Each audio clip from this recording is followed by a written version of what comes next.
जय श्री कृष्णा दोस्तों, स्वागत है आपका अपने इस YouTube चैनल में और आप देख रहे हैं मोटिवेशनल एंड स्पिरिचुअल ज्ञानवर्धक वीडियो। दोस्तों, क्या आपने कभी सोचा है जीवन का असली उद्देश्य क्या है? क्या धर्म और अधर्म की पहचान करना इतना कठिन है? जब युद्ध सिर्फ हथियारों से नहीं बल्कि मन और आत्मा के द्वंद्व से भी लड़ा जाता है, तब हमें मार्गदर्शन की आवश्यकता होती है। आज मैं आपको एक ऐसी कथा सुनाने जा रहा हूँ जो केवल एक कहानी नहीं है बल्कि सनातन सत्य का प्रकाश है। यह कथा है ज्ञान, भक्ति और कर्मयोग की, एक राजा की जिसने अधर्म के विरुद्ध धर्म की रक्षा के लिए गीता का ज्ञान प्राप्त किया। तो आइए इस अद्भुत यात्रा की शुरुआत करते हैं। बहुत समय पहले एक विशाल और समृद्ध राज्य था जिसका नाम धर्मपुर था। इस राज्य के राजा का नाम वीरेंद्र सिंह था। वे न केवल पराक्रमी योद्धा थे बल्कि धर्म और न्याय के मार्ग पर चलने वाले एक आदर्श शासक भी थे। उनका राज्य सुख शांति से परिपूर्ण था क्योंकि वे हमेशा सत्य, अहिंसा और कर्म के सिद्धांतों पर चलते थे। लेकिन एक समय के साथ राज्य में अधर्म बढ़ने लगा।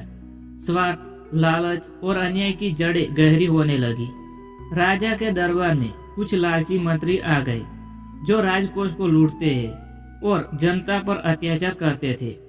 राजा यह देखकर दुखी थे, लेकिन वे सोच रहे थे कि इस समस्या का समाधान कैसे किया जाए। एक दिन राजा अपने गुरु ऋषि वासुदेव के पास गए और अपनी चिंता व्यक्त की।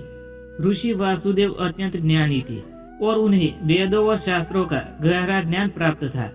राजा ने उनसे पूछा। राजा वीरेंद्र कहते हैं, गुरुदेव, मेरा हृदय व्याकुल है। मैंने हमेशा धर्म के मार्ग पर चलने का प्रयास किया, लेकिन अब अधर्म बढ़ रहा है। मंत्री लालची हो गए हैं, जनता दुखी है और अन्याय चारों ओर फैल रहा है। क्या मैं कुछ गलत कर रहा हूँ? ऋषि वासुदेव मुस्कुराए और बोले। ऋषि वासुदेव कहते हैं, राजन, तुम्हारी चिंता उचित है, लेकिन इसे हल करने के लिए तुम्हें ज्ञान, कर्म और संन्यास के सही अर्थ को समझना होगा। भगवान श्री कृष्ण ने अर्जुन को इसी बारे में गीता में 4 अध्याय में उपदेश दिया था। आज मैं तुम्हें एक कहानी सुनाऊंगा जिससे तुम्हें एक गुड अर्थ समझ में आ जाएगा। राजा ने श्रद्धा से सिर झुकाया और सुनने की तैयारी में हो गए। इस कहानी का नाम है महान ज्ञानी का पुनर्जन्म। बहुत समय पहले एक छोटे से गांव में विवेकानंद नामक एक ब्राह्मण रहता था। वह अत्यंत ज्ञानी था और वेदों पुराणों का अध्ययन करके सत्य की खोज में लगा रहता था। लेकिन उसके भीतर एक द्वंद्व था। क्या केवल ज्ञान प्राप्त करना ही पर्याप्त है या फिर हमें अपने ज्ञान को कर्म में बदलना चाहिए?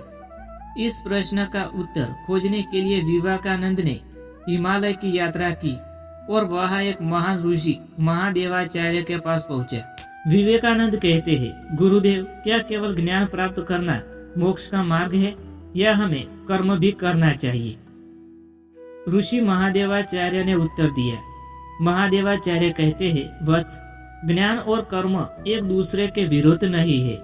सच्चा ज्ञान वही है जो कर्मों को पवित्र बना दे और सच्चा कर्म वही है जो अहंकार से मुक्त होकर किया जाए। मैं तुम्हें एक कहानी सुनाता हूँ जिससे तुम्हें यह समझ में आ जाएगा। यह कहानी है धर्म और अधर्म की लड़ाई की। किसी समय की बात है, अवंतिका नामक एक राज्य था जहाँ एक महान योद्धा धर्मसेन नाम का राजा राज करता था। वह अत्यंत धार्मिक, दयालु और न्यायप्रिय था। उसकी प्रजा उससे भगवान के समान पूजती थी। लेकिन उसकी राज्य सीमा के पास एक अन्य राज्य भी था जहाँ का राजा रक्तसूर, क्रूर, अन्यायी और अधर्मी था। वह अपने राज्य की जनता को लूटता था, कमजोरों पर अत्याचार करता था और धर्म का तिरस्कृत करता था। एक दिन रक्तसूर ने अवंतिका पर आक्रमण कर दिया। धर्मसेन ने शांति से बातचीत करने की कोशिश की, लेकिन रक्तसूर अहंकारी था। उसने कहा, रक्तसूर कहते हैं, शक्ति ही सबसे बड़ा धर्म है। कमजोरों का कोई अस्तित्व नहीं होता है। यदि तुम में बल है तो मुझे हरा कर दिखाओ।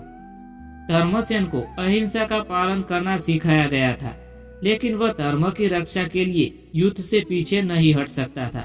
उसने अपने गुरु से परामर्श किया। गुरु ने कहा, राजन, अधर्म का नाश करना भी एक प्रकार का धर्म है।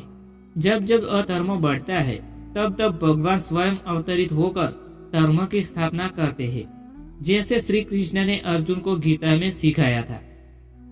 साधु जनों की रक्षा के लिए, पापियों के विनाश के लिए और अधर्म की स्थापना के लिए मैं प्रत्येक युग में प्रकट होता हूँ, ऐसा भगवान श्री कृष्ण ने कहा था।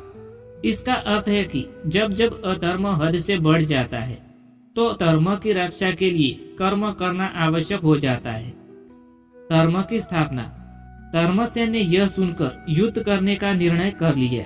उसने अपने सेना तैयार की और धर्म की रक्षा के लिए युद्ध किया।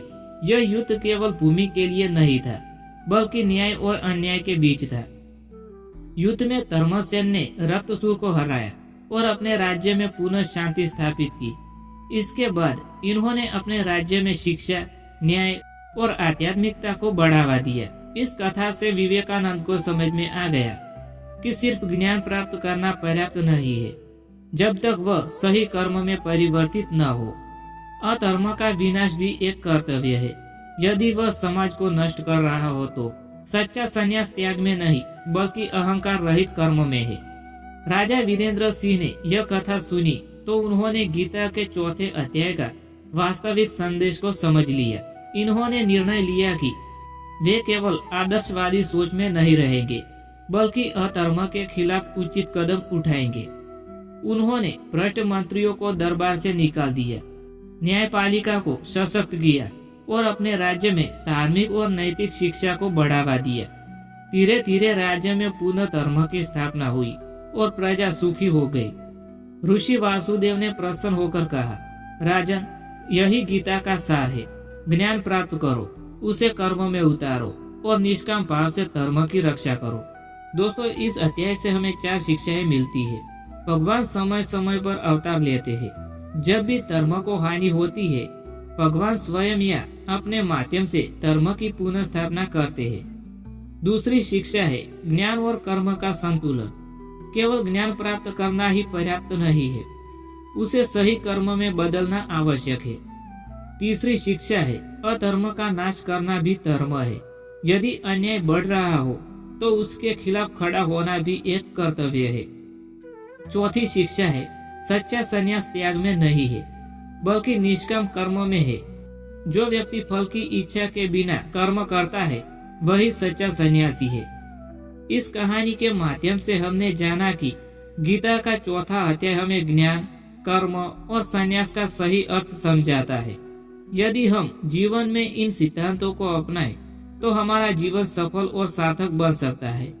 कर्म करो लेकिन फल की चिंता मत करो, धर्म की रक्षा करो और सच्चे ज्ञान के मार्ग पर चलो। दोस्तों, अगर आपको हमारा यह प्रयास पसंद आया हो तो हमारा आग्रह है कि वीडियो को लाइक करें, शेयर करें और चैनल को सब्सक्राइब करना ना भूलें। Thanks for watching videos.